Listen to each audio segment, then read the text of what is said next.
Muito bom dia a todos vocês que aqui se encontram, bem como aqueles que até o conteúdo desta exposição chegarão pelos mais diversos meios, seja a internet, sejam as gravações, etc.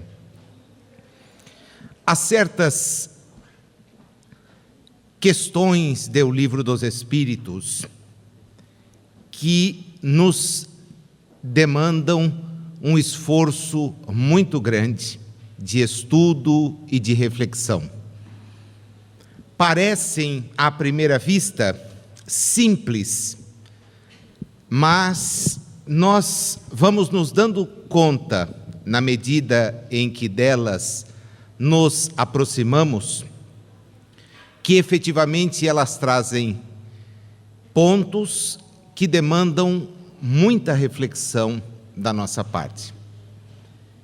Reflexão talvez suficiente para dizer que, por mais que as estudemos, talvez a nossa capacidade de compreendê-las ainda esteja aquém.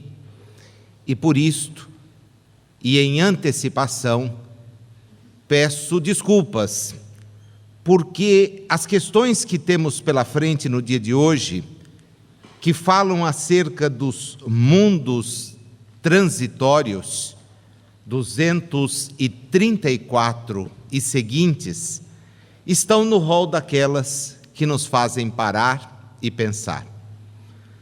Antes de mais nada, eu gostaria de registrar a ocorrência no transcurso da semana em que estamos de uma data muito significativa. Aliás, estamos entre duas datas por demais significativas. 25 de setembro e 3 de outubro. 25 de setembro, a reencarnação de José Herculano Pires. E a fundação que leva o seu nome e de Dona Maria Virgínia deu início a um processo de comemoração muito interessante. Aproxima-se o centenário de Herculano Pires. E no período que medeia 25 de setembro último até 25 de setembro de 2014, serão proferidas conferências acerca da obra deste espírito espírita ímpar, porque foi Herculano Pires, sem qualquer sombra de dúvida, para nós, os brasileiros, o melhor metro que mediu a obra de Allan Kardec. E nós o reverenciamos nesse instante. Temos podido aprender muito com o seu trabalho, com a sua dedicação. E confesso a vocês, é o espírito a quem eu mais recorro nos momentos em que as dúvidas acerca do estudo me assomam. E elas, vocês sabem, são muitas. A nossa capacidade de compreender, de sistematizar e de vir aqui expor é bastante limitada. Daí porque recorrer a espíritos como Herculano nos permite desenvolver aqui um trabalho que não quer, em momento algum, desmerecer a grande obra de outro espírito que a semana que entra nos traz a chance de reverenciar a reencarnação de Hippolyte Léon Denisard Rivail, que seria depois o codificador da doutrina espírita. Feitos os dois registros, vamos à questão que envolve os mundos transitórios. A partir de hoje e nas nossas exposições subsequentes, nós vamos acrescer um pequeno detalhe. Vamos buscar também, na primeira edição do Livro dos Espíritos, 1857, a existência de perguntas similares às que estamos analisando. Será um mecanismo de, além de participar esta presença prévia, também convidá-los a conhecer esta obra que está agora à disposição, numa edição que traz, inclusive, um facsímile da primeira edição francesa. Ela está traduzida, está em parte referenciada, e nós vamos usar esta primeira edição a partir de hoje. Começamos de um ponto que não foi abordado naquela primeira versão. E por quê?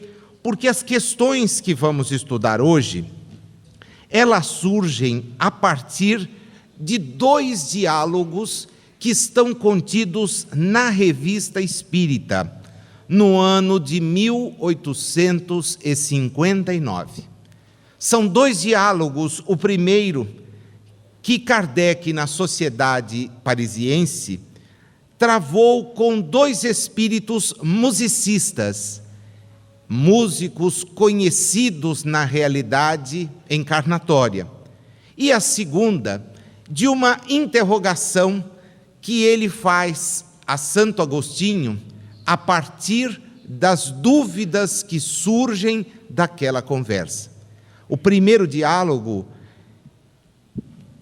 foi travado com o espírito Chopin, e Chopin, dando informações acerca de onde se encontrava na realidade espiritual, faz com que algumas ideias pareçam a Kardec complicadas. E ele não tem dúvida, endereça uma pergunta ao espírito de Mozart, que já havia em oportunidades anteriores comparecido e trazido informações da realidade espiritual. Kardec quer saber de Mozart se aquilo que Chopin havia esclarecido sobre mundos transitórios, se aquilo tinha procedência, se não havia certas colocações difíceis de serem entendidas. E Mozart sintetiza a sua resposta, está lá na revista de maio de 1859, com a seguinte frase: concebo o vosso espanto, todavia dissemo-vos que há mundos particularmente destinados aos seres errantes, e nos quais podem habitar temporariamente espécies de bivaques, acampamentos, de campos para repousar seus espíritos fatigados por uma muito longa erraticidade, estado sempre um pouco penoso. E Kardec, que teria e tem, uma visão extremamente lúcida, resolve perguntar a Santo Agostinho 2 coisas. Primeiro, para que esclarecesse melhor a resposta de Mozart, que não tinha deixado para ele esclarecido a de Chopin, e que depois lhe explicasse essa história de espírito cansado, porque, segundo ele, e isso está expresso depois em um livro dos Espíritos, numa outra resposta que lhe havia sido dada, por não disporem de corpos físicos, tais sensações não seriam presentes aos espíritos errantes. Vejam vocês onde nós estamos. As questões 234, 235, 236 e as que lhes são acessórias foram tiradas de uma única comunicação, aliás, de um conjunto, uma somatória destas 2 únicas comunicações. Elas recebem do próprio codificador uma dúvida. Ele quer saber da extensão daquela informação. Nós dissemos aqui desde o início dos nossos estudos que Kardec adotava uma metodologia bastante interessante. Ele ouvia os espíritos por intermédio de vários médiuns, sempre por escrito, e em lugares diferentes. ele não queria ser condicionado e queria checar se aquela comunicação tinha uma coerência, se ela representava uma posição efetivamente clara. Então, em algumas das questões que nós temos pela frente para estudar, e nós estamos entrando nesse rol de questões a partir de agora, nós vamos nos deparar com posições assim, em que somos efetivamente chamados a parar e pensar. E como nosso propósito aqui, nesses encontros dominicais, é o de estudo, e um estudo aprofundado, nós temos que efetivamente colocar todas estas questões e, de uma certa forma, tentar conduzir o raciocínio. Lá na questão de número 234, há a seguinte afirmação por Kardec: há de fato, como já foi dito, a primeira dúvida, dito onde? Em O Livro dos Espíritos, não. Em uma comunicação na sociedade, sim. Ele não destaca isso, nós é que somos chamados a ir buscar. Mundos que servem de estações ou pontos de repouso aos espíritos errantes? E a resposta vem no sentido sim. Há mundos particularmente destinados aos seres errantes. E aqui é preciso voltar um pouquinho. O que são seres errantes? Para os espíritos, todos aqueles que precisam de nova oportunidade reencarnatória. Pouco importa que na Terra ou além dela, precisam ainda de uma reencarnação. Esta é a visão que eles têm de espíritos errantes, erracité, aqueles que vão ficar sem ter uma morada definitiva. E quem tem a morada definitiva? Os espíritos perfeitos, apenas. Os espíritos perfeitos. Então é importante que a gente vá entendendo isto. Todos os que vêm ou que devem reencarnar permanecem na erraticidade e precisam encontrar um ambiente para dar início a uma nova oportunidade. Aí vem a dúvida, né? Onde ficam? Os espíritos lhe dizem, ficam em mundos chamados errantes, transitórios, particularmente destinados a estes seres, mundos que lhes podem servir de habitação temporária, espécies de bivaques, acampamentos, de campos onde descansem de uma demasiado longa erraticidade, estado este sempre um tanto penoso. São, entre outros mundos, posições intermédias, graduadas de acordo com a natureza dos espíritos, que a elas podem ter acesso e onde eles gozam de maior ou menor bem-estar. A resposta demanda, então, que a gente a fracione para entender. Eu gostaria logo de cara de quebrar aqui uma dúvida, né? Uma dúvida que me pontuou muito tempo, e eu devo agradecer aqui de público aos meus parceiros de estudo, porque me chamaram a atenção para um ponto que eu já havia fechado no meu raciocínio. A primeira grande dúvida, os mundos errantes, transitórios, seriam as colônias espirituais? A resposta é não. Não são as colônias espirituais. Quer dizer que as informações de André Luiz, eventualmente Cairbar Schutel, as informações de Camilo Cândido Botelho, Camilo Castelo Branco, são informações acerca do quê? De colônias espirituais. Mas os que são essas colônias não seriam mundos transitórios se nós compararmos as informações que eles trazem com as informações do Livro dos Espíritos, nós não chegaremos a tal conclusão. E eu confesso para vocês que cheguei a esse raciocínio depois de enfrentar muitas resistências. E o sério é que depois de tanto pensar, eu tive que vencer essa resistência minha, porque meu raciocínio estava muito simples. E a partir dessas considerações, eu cheguei a essa conclusão. A primeira delas, a palavra mundo. No francês, como no português, a palavra mundo comporta perto de 20 considerações. Está aqui, para que todos possam ter ideia, são 4 páginas do dicionário que nos permitem entender o que a expressão mundo pode dizer.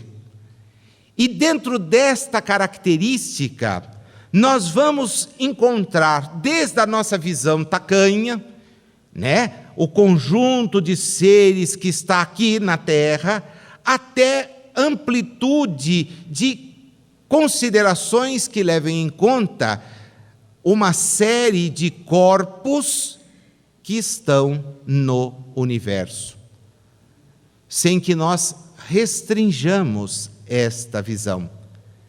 E é importante que a gente parta desta ideia para ver que o que os espíritos disseram a Kardec, notadamente Chopin, e depois confirmando Mozart, o que eles disseram a Kardec é que há, no conjunto da criação, espaços destinados a que espíritos momentaneamente, provisoriamente, se reabilitem a novas experiências. Mas são coisas à parte, não vinculadas a um determinado planeta, o que ocorre com as colônias espirituais. Na questão 234, há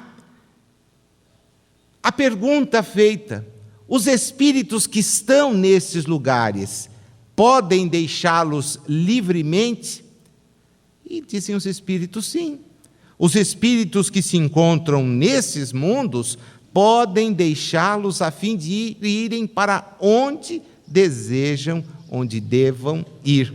Figurai-os como bandos de aves que pousam numa ilha para aí aguardarem que se lhes refaçam as forças, a fim de seguirem o seu destino. Portanto, nesta condição provisória, eles ali permanecerão, esperando a chance de se dirigirem a mundos onde seja possível que estejam. Quando nós pesquisamos a questão ligada à pluralidade dos mundos e à pluralidade de mundos habitados, somos necessariamente conduzidos às questões 55 e seguintes. Já estudamos, então daí por que não queremos voltar até elas. Mas é importante buscar lá em o Evangelho as informações que estão no capítulo 3º, quando Kardec, tomando a expressão "na casa de meu pai há muitas moradas", ditas por Jesus, apresenta uma classificação de espíritos, de mundos, perdão, de espíritos está no 100, aqui no nosso. Mundos primitivos, destinados às primeiras encarnações da alma humana. Mundos de expiação e provas, mundo ainda inferior, onde os espíritos encarnam a fim de prosseguir em seu estágio evolutivo, passando a maioria por provas e, conforme a necessidade, por expiações, com um único objetivo: que se despojem das suas imperfeições. Esta é a nossa condição presente. Estamos num mundo de expiações e provas. Mundos de regeneração. Nesses mundos, diz-nos Kardec, há a aurora da felicidade. Ainda tem de suportar provas porém, sem as pungentes angústias da expiação. Os espíritos aurem aí novas forças, repousando das fadigas da luta. E aqui eu fiquei de novo confuso, né? Fadiga da luta, não é isso que acontece com os espíritos que estão nos mundos transitórios? Não é isso, Nazil, você está vendo errado. Mundos ditosos ou felizes, 4, onde o bem sobrepuja o mal, e mundos celestes ou divinos, habitação de espíritos depurados, onde exclusivamente reina o bem. Parando para entender, tudo certo em cada uma delas? O mundo primitivo é este mundo onde se dão as primeiras encarnações de espíritos que estão dando início à sua trajetória da simplicidade para a angelitude. Primeiros mundos.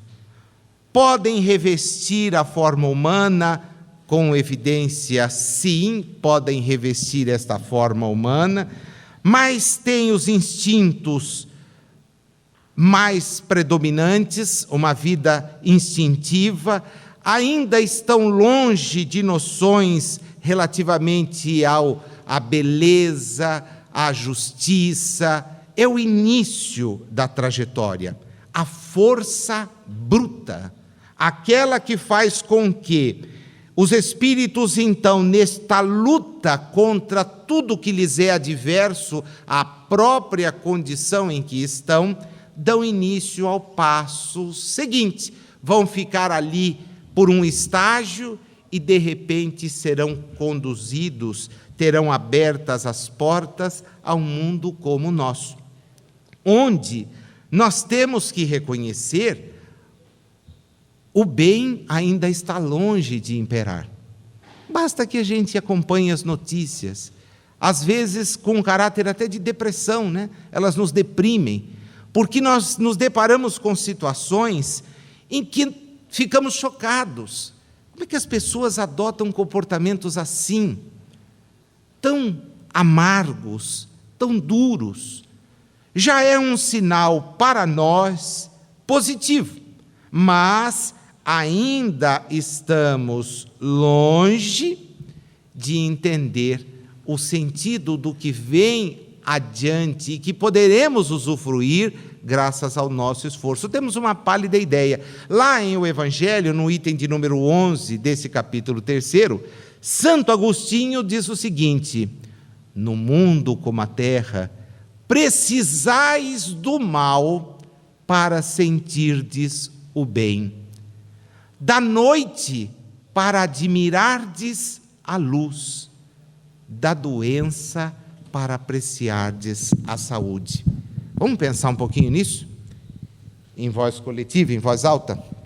O duro é que só eu penso e vocês ficam aí, mas pode interromper e a gente fala junto.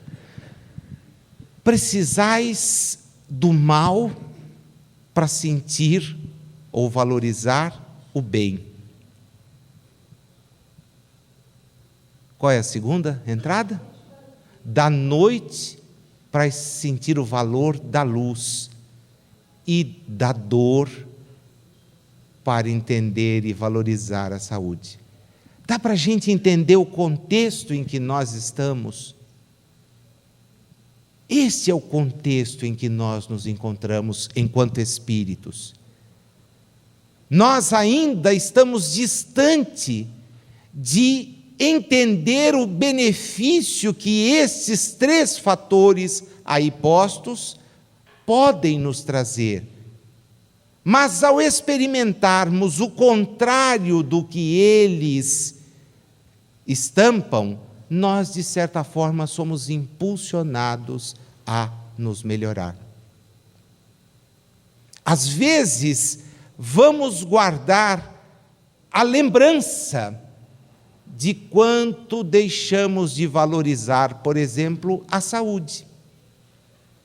Porque enquanto dela desfrutamos, nós não nos preocupamos.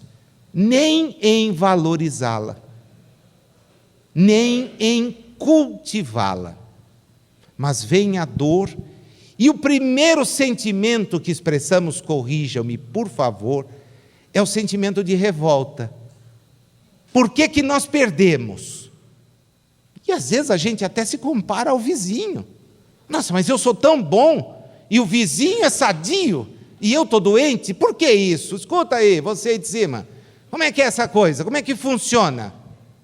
Na verdade, quem criou esse mecanismo, quem ocasionou esta situação, fomos nós próprios, com o nosso descuidado, com a nossa desatenção, com o nosso desleixo.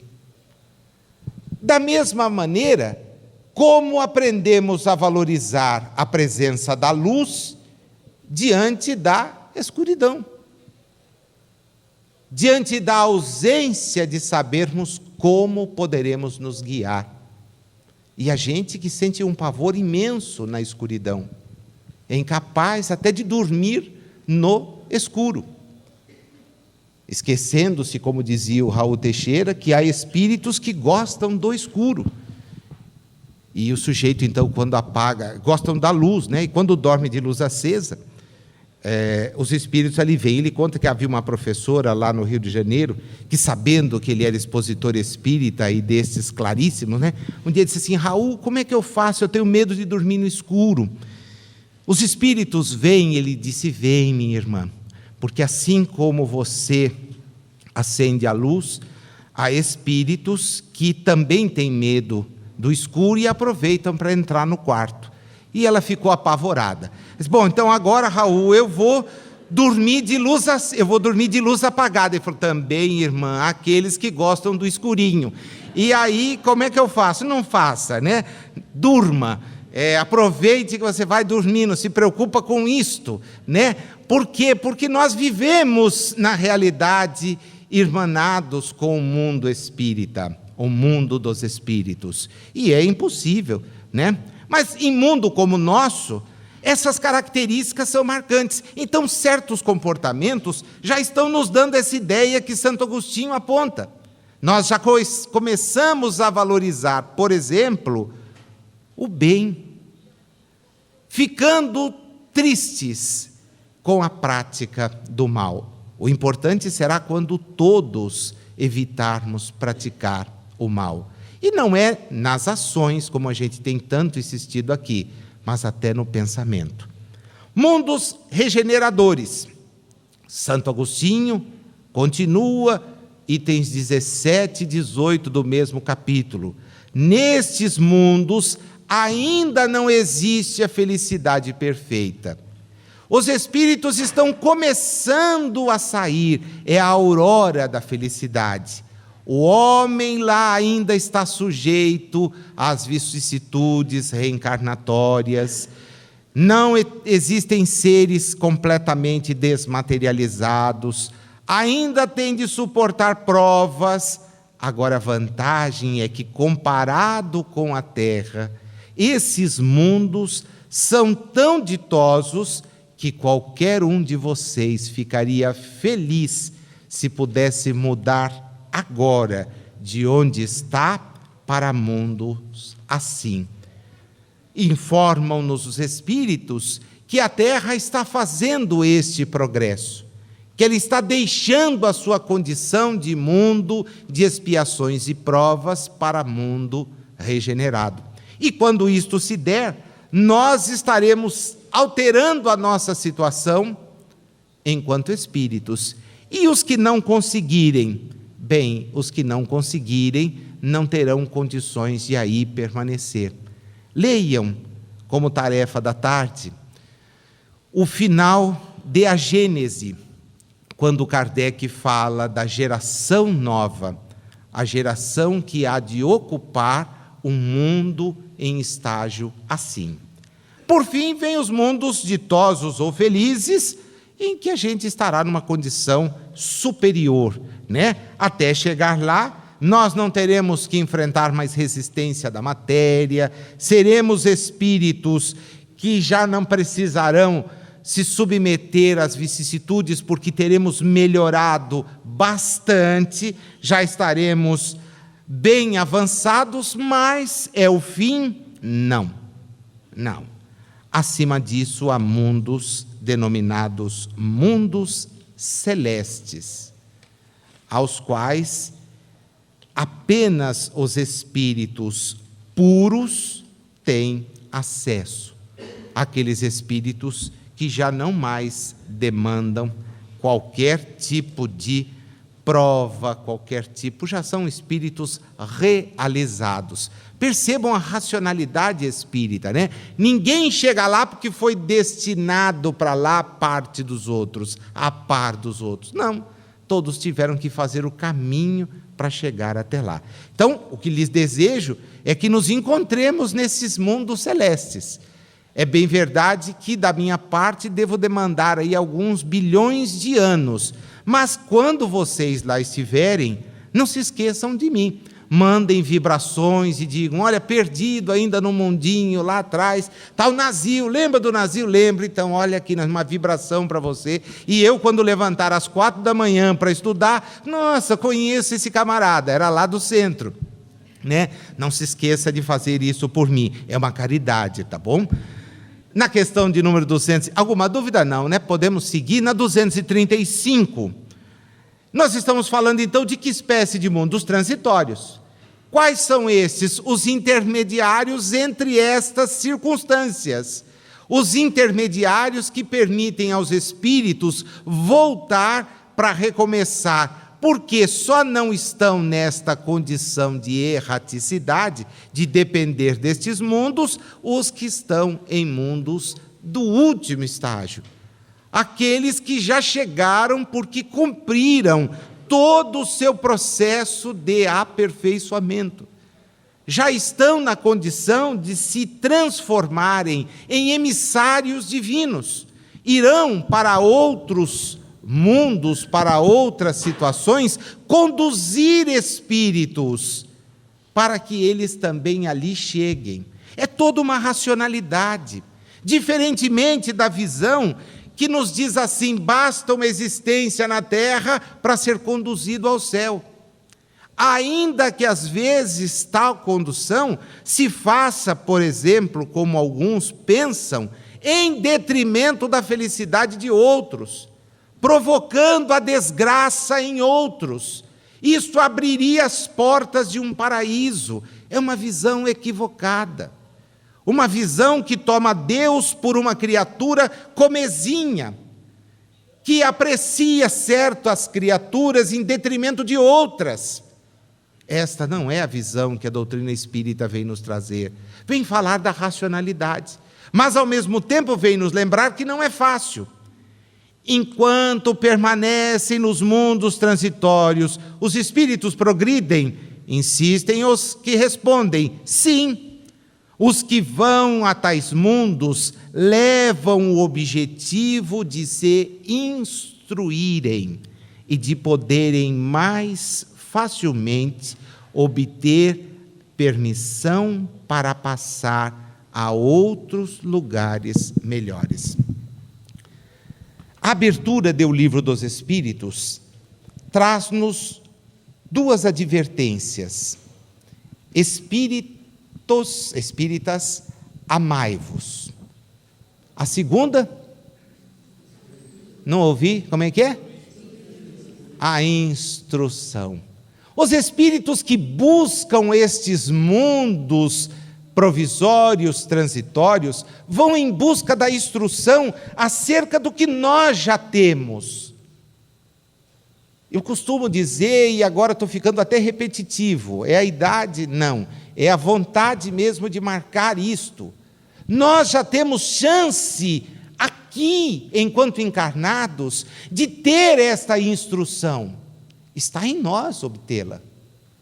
E tem tanta gente postergando a sua instrução, ainda levado por informações, por sentimentos que não mais se justificam. A instrução. É importante que nós, que vamos empreender uma viagem de volta para o mundo de onde todos procedemos, que nós tenhamos reunidas o maior número de informações sobre ele, sobre as situações. Se a gente vai fazer uma viagem daqui a um país de outro mundo, não é frequente que nós nos informemos em guias de viagens, busquemos as expressões idiomáticas, porque não dá para chegar num aeroporto internacional com aquelas noções rudimentares que às vezes nós temos, né? A gente passa ali 10 anos estudando uma determinada língua e aprendendo coisas como, por exemplo, bom dia, como vai você? Tudo bem? Eu vou bem. E você? Ah, tudo certo, obrigado. Puxa, aprendi a falar assim. E chega lá, o sujeito te saúda como nós. Oi. E o resto? Já disse tudo, né? Quem diz oi? Porque tem gente que é econômico até nisto, só faz o sinal, né? E você já entendeu. Pois bem, como é que fica? Você se informa, busca saber, né? Onde eu vou almoçar, onde eu vou... A realidade espiritual vai aos poucos sendo aclarada através desse processo de estudo. E aqui, o importante, o elementar, é consultar a fonte, consultar aonde esse estudo apareceu pela primeira vez, que é em O Livro dos Espíritos, nas obras que dele decorrem. A Gênese, o Céu e o Inferno, o Livro dos Médiuns. É importante buscar em tais obras os esclarecimentos que muitas vezes na erraticidade o espírito precisará de um longo tempo para obter. Então as posições estão aqui, estão postas à instrução. E eu nem vou perguntar para não correr o risco, né? Tem muita gente que começa o estudo e abandona. Quantos já se inscreveram em cursos como o Coen? Às vezes a si e a outrem, né? Porque o sujeito vem aqui, a inscrição é gratuita e tem que ser mesmo. Aí se ele faz a inscrição dele, da mulher, dos 2 filhos, da nora, de um vizinho, né? E a gente olha aquela lista e fala, nossa, serão 500 pessoas, todo mundo se inscreveu, ninguém vem, né? Ou o sujeito que vem, começa e é o campeão da desistência. Vem a primeira semana, aquele entusiasmo, né? Senta aí e dorme enquanto a aula é dada. Depois, vem na segunda, dorme também. Na terceira, fala, eu vou dormir aqui, os espíritos me assediam e eu vou embora para casa. Não sei se são bem os espíritos, mas o fato é que o sujeito vai embora. E deixa passar a oportunidade de conhecer o que os espíritos fazem em tais lugares. Na 236, há uma série de perguntas, subperguntas, né? Kardec as apresenta em número de 5, além da principal. Aqui eu pude checar bem detalhadamente. Ele reproduz a revista em maio de 1859. Ele está reproduzindo, bate pronto. Pela sua natureza, esses mundos transitórios se conservam perpetuamente destinados aos espíritos errantes? Não, esses mundos transitórios têm uma ocupação temporária. E ele insiste, esses mundos são ao mesmo tempo habitados por seres corpóreos? Não, estéril. Esses mundos não admitem na superfície seres que têm corpos como nós os temos agora. Mas os mundos dessa categoria carecem então de belezas naturais. Ele diz, olha, a beleza que eles refletem, diz quem lhe responde, é a beleza do universo. Você está restrito aí nessa sua visão da natureza da Terra, que nem é a mais bonita.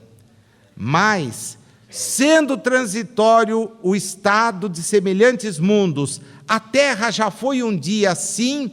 E eles dizem, já. A Terra já foi assim em que época? Durante a sua formação. Olha a resposta que os caras dão. Quer dizer que a Terra já esteve nessa condição? Sim, lá atrás. Quando ainda estava no processo da sua formação. Quando se deu isto? Bem, eu sou velho, mas nem tanto, então não me lembro. E todas as pessoas as quais eu consultei também não se lembraram, né? Tem gente antiga, mas nem tanto. Quantos milhões de anos? A gente pode dizer bilhões de anos.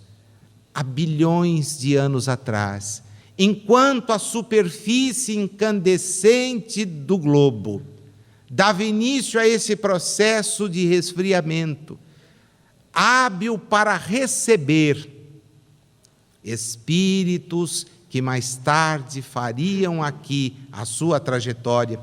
E como nós aprendemos pelo estudo de a Gênese e do Livro dos Espíritos, também uma série de outros corpos aptos a permitir o desenvolvimento do princípio inteligente, nós fomos na Terra um mundo transitório.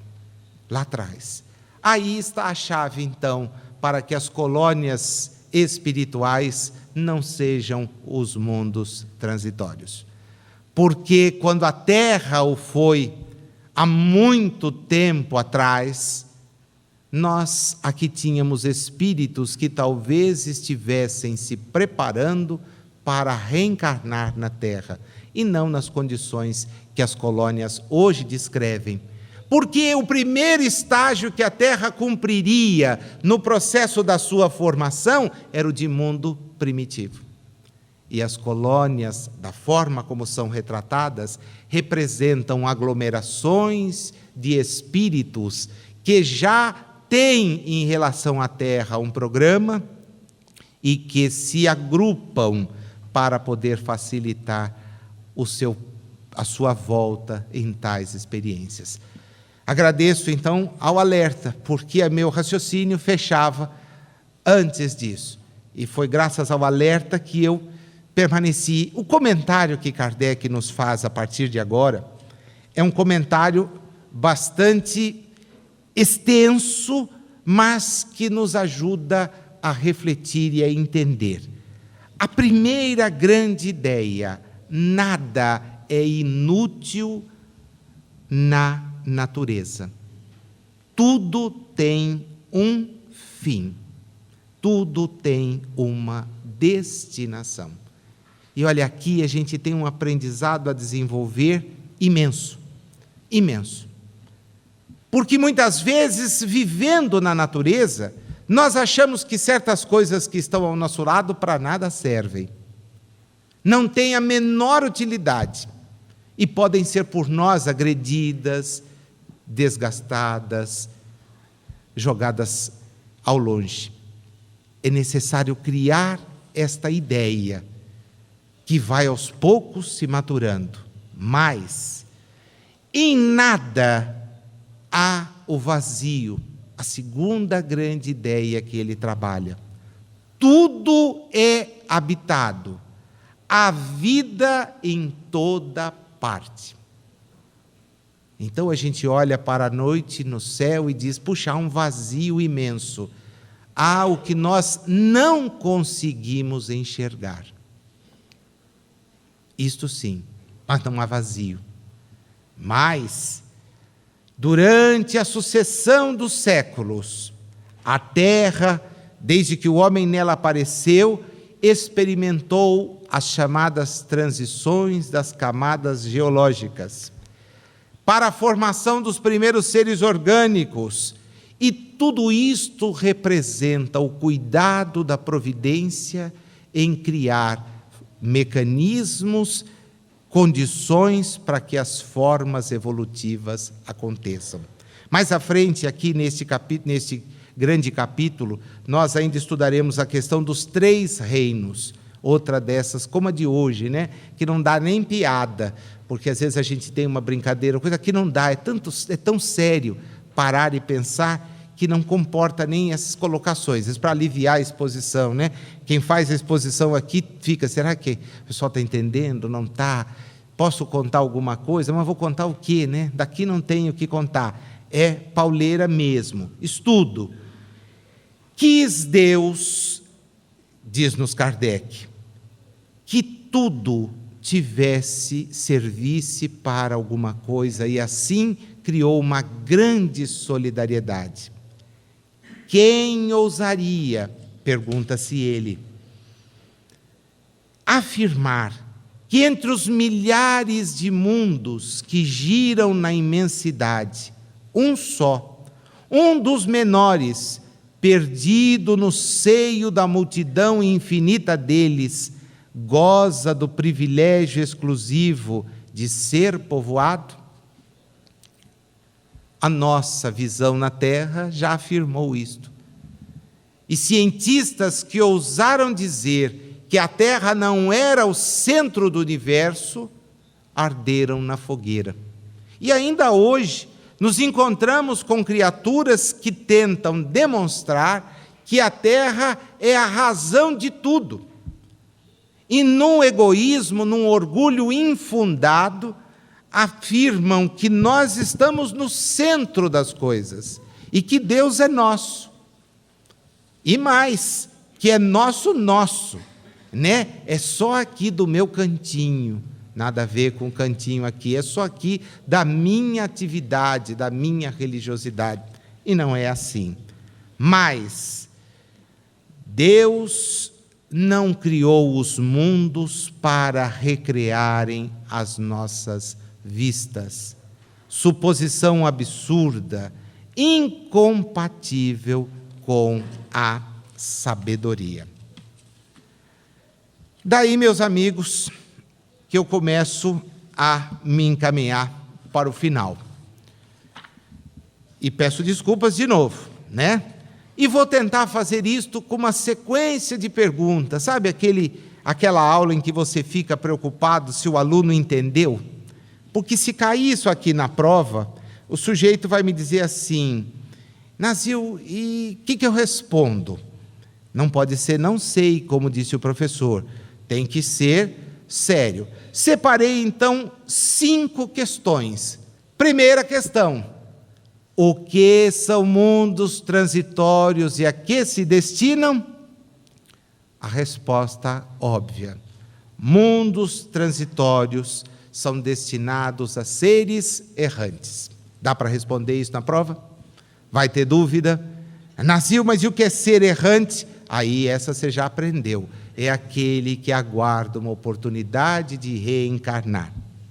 Tá? Segunda, a crosta da Terra é rodeada de regiões ou esferas espirituais, e a gente vai na mais antiga informação de outras religiões que falam acerca dessas faixas evolutivas, as 7 esferas da Terra, os 7 planos, as 7 moradas. Eu não sei porque o número 7, mas o fato é que está lá, eu só encontrei 7, nunca encontrei nem 9, nem 13, nem 5, 7, tá? Está aí, 7. Presente em várias algumas. Existem informações na doutrina espírita acerca disso. Nosso lar nos esclarece, libertação, tá? Tem uma noção exata a respeito do assunto. No livro Voltei, o irmão Jacó nos diz claramente isto. Eu fui até uma estrada marginada de flores, algumas delas com muita substância, árvores próximas que pareciam cobertas de estrelas. A que país, afinal, fora eu arrebatado pela morte? Teria subido a terra ao céu, ou teria o céu baixado à terra? E ele então diz assim, vi desdobrar-se ante meus olhos, enlevados a paisagem florida e brilhante de um burgo, de uma cidade feliz. Atravessamos aquelas esteiras e eu cheguei naquele lugar onde fui acolhido. Narra essa realidade que está afora. Essas regiões espirituais são equivalentes a mundos transitórios? As regiões espirituais descritas como as colônias são os mundos transitórios? Não.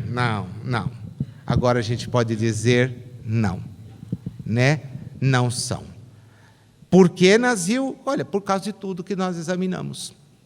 Estas regiões transitórias são mundos nos quais os espíritos têm a oportunidade de permanecer, tá? Em estágios que os aguardam para novas experiências, mas não estão vinculadas às regiões transitórias, vinculadas a mundos transitórios numa outra categoria. Quantas e quais são as regiões espirituais circunvizinhas à Terra? Eu encontrei num e-mail que eu não vou repassar, pelo menos uns 40 lugares. Juro que eu não conhecia tantas regiões assim apontadas aqui na Terra. Eu falei aqui outro dia que contava na cabeça umas 10 e encontrei mais de 40. Algumas com nomes extremamente esquisitos, diferentes. E eu confesso para vocês que indaguei de onde era a fonte daquilo. E não encontrei. A pessoa simplesmente arrola. Os que são aqueles que eu falei aqui, mencionados por Jacó, por André Luiz, eventualmente por Ivone, pelo Camilo, isso aparece, mas esses outros nomes não. Daí porque não vou me atrever a enunciá-los, né? O que eu posso dizer para vocês é que é possível sim que existam várias colônias na realidade espiritual, mas elas não representam os nossos mundos transitórios, como a gente já respondeu. E há uma questão com a qual eu gostaria de fechar, que Kardec se pôs e os espíritos deram uma resposta que ele não transcreveu. Alguém pergunta se no nosso sistema solar existiriam mundos transitórios. A resposta do Espírito está lá na revista. Não. Kardec omite esta pergunta. Ele não diz a razão, mas porque ele é a razão, eu acho que fica fácil compreender. Primeiro, quem eram os espíritos que estavam respondendo? Almas dos homens que habitavam na Terra. Segundo, ele faz uma pergunta amplíssima. No sistema solar. E o Espírito responde, não. Ele não dá a cara para bater. Porque, como diz ele, e aqui a gente encerra, é mais fácil rejeitar 99 verdades do que acolher uma mentira. Com ela, a doutrina ruiria.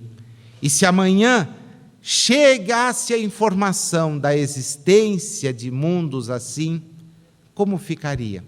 A doutrina seria questionada. A ideia do erracité, né? Da erraticidade, ela é posta por Kardec no sentido de oposição mesmo à morada definitiva. Então, certamente, tais espíritos se encontram na realidade mais ampla, em condições bastante diversas e, às vezes, adversas. Em primeiro lugar, muitos se encontram aqui conosco agora. Muitos, mas muitos mesmo. Né? Aqueles que podem exercitar a faculdade mediúnica da visão, sabem que as paredes da nossa casa, sob este aspecto, não existem. Existem espíritos que aqui estão.